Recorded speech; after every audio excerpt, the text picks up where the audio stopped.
Kumbawa, magandang gabi. Ako po si Gerardo Migueres ng Shiga Prefectural International Exchange. Ang Kumbawa Shiga ay isang programa na naghahatid sa inyo ng mga balita, impormasyon sa pamumuhay at mga aktibidad ng rehiyon sa loob ng lalawigan ng Shiga. At ngayon ang mga balita. Noong ika-12 ng buwan, ang 7 volunteer ng kooperasyon sa ibang bansa ay nagbigay galang kay Gobernadora Kada ng Shiga. Ang JICA o Japan International Cooperation Agency ay nagpapadala bilang isang proyekto ng gobyerno ng Japan sa pang-international na kontribusyon ng mga bihasa, may karanasan at kaalaman sa teknolohiya ayon sa kahilingan ng mga umuunlad na bansa.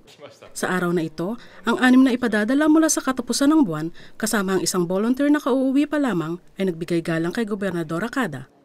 Ang mga volunteer ay magkakaroon ng 2 taong pagsasanay sa lokal na agrikultura at industriya sa mga bansang Sri Lanka at Colombia.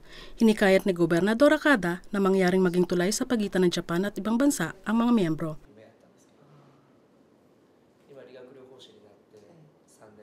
Sa kabilang banda, ang physiotherapist na si Ginoong Soji Uehara na ipapadala sa Papua New Guinea ay nagpahayag ng kanyang determinasyon na maging kapaki-pakinabang sa maraming tao. Bukod pa dito, si Binibining Watanabe na isang volunteer at nagturo ng Nihongo sa loob ng 2 taon sa Brazil ay nagulat ng pagkakaiba ng kultura at pamumuhay sa pagitan ng Japan at Brazil. Ang mga estudyante sa high school ng Hunan, isang sister province ng Shiga na nasa China ay bumisita noong ika-14 ng buwan sa isang paaralan sa rito. Ito ay isang bahagi ng East Asian Youth Exchange Program ng gobyerno na naglayong magkaroon ng mataas na kaalaman ukol sa lokal na kultura at interaksyon upang mapalalim ang pangunawa sa isa't isa.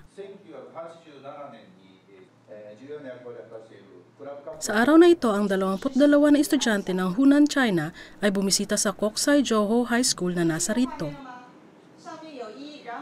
Ang mga estudyante ng China ay lumahok sa paggawa ng proseso sa impormasyon at kalendaryo gamit ang computer programming system.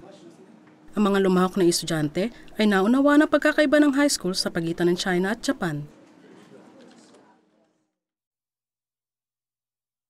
Mga paunawa buhat sa lalawigan ng Shiga. Ang child allowance o Kodomo Teate ay pabaguhin ng gobyerno. Ang pagbabago ng halagang matatanggap ay mag-uumpisa sa Oktubre ng taong 2011. Bukod pa rito, upang makatanggap mula sa buwan ng Oktubre, pati ang mga nakatanggap na ay kinakailangan mag-apply o magparehistrong muli.